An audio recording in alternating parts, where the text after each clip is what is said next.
আচ্ছা এখন হচ্ছে এটা আমরা ইয়ে করে নিব, ঝুরা ঝুরা করে নিব, কারণ স্যুপ নুডলস রান্না করতে হইলে এগুলো ঝুরা ঝুরা করে নিতে হয়, তাহলে ফ্লেভারটা ভালো আসে, মজা লাগে। আচ্ছা এখন এটা ভুজিয়া ভাজা হয়ে গেছে, এখন আমরা এটা পানি দিয়ে দিব, যতটুকু পরিমাণ লাগে ততটুকু দিয়ে দেবো। আমরা একটু পানি দেব, যেন 2টা নুডলস তো এই জন্য আমরা 2 কাপ পানি দিয়ে দিছি, হ্যাঁ, যেন এটা মজা লাগে। আচ্ছা এখন হচ্ছে আমরা গার্লিক পেস্ট আর হচ্ছে কাঁচামরিচ দিয়ে দেবো, হ্যাঁ। আচ্ছা এখন গার্লিক পেস্ট আর কাঁচামরিচটা দিয়ে দেবো, হ্যাঁ। এখন আমরা একটু লবণ দিয়ে দেবো, হ্যাঁ, পরিমাণ মতো লবণ দিয়ে দিব, যতটুকু খান আপনারা অতটুকু দিয়ে দিবেন। তারপর হচ্ছে একটুখানি হলুদের গুঁড়ো দিয়ে দেবো কালারের জন্য, হ্যাঁ। এখন হচ্ছে আমরা সস দিয়ে দেব, প্রাণের যে সসটা সেটা দিয়ে দেব। আমি দেখতাছি। জি, এখন এক এক করে নুডলসের যে মশলাগুলো সেগুলো দিয়ে দিব।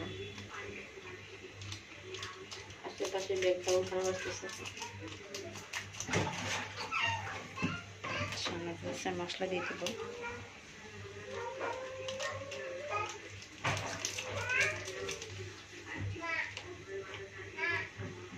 এটা ম্যাজিক মশলা দিয়ে দেব একটু।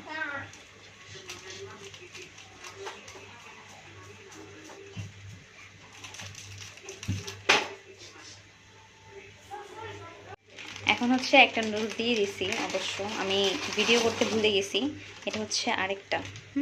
নুডলস দিয়ে দিব। নুডলস দেওয়ার পরে একটু পানিতে ভিজিয়ে দিতে হবে, যেন পানিতে ভিজিয়ে দেব যেন এটা আরও ভালোভাবে সিদ্ধ হয় এবং তাড়াতাড়ি সিদ্ধ হয়ে যায়।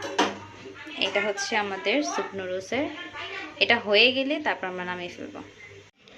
আচ্ছা এটা হচ্ছে ফাইনাল লুক, হ্যাঁ, স্যুপ নুডলস যেটা আমরা রান্না করলাম এতক্ষণ ধরে সেটার ফাইনাল লুক হচ্ছে এটা। এভাবে বানিয়ে খায় দেখবেন, অনেক মজা লাগে। আসলে অনলাইনে ইউটিউবে দেখছিলাম আমি, এটা অনেক ভালো লাগছে দেখে, এর জন্য আর কি এটা ট্রাই করছিলাম, দেখছি ভালোই লাগে খেতে, এর জন্য এটা আজকে রান্না করে দিলাম আমার বড় বোনকে।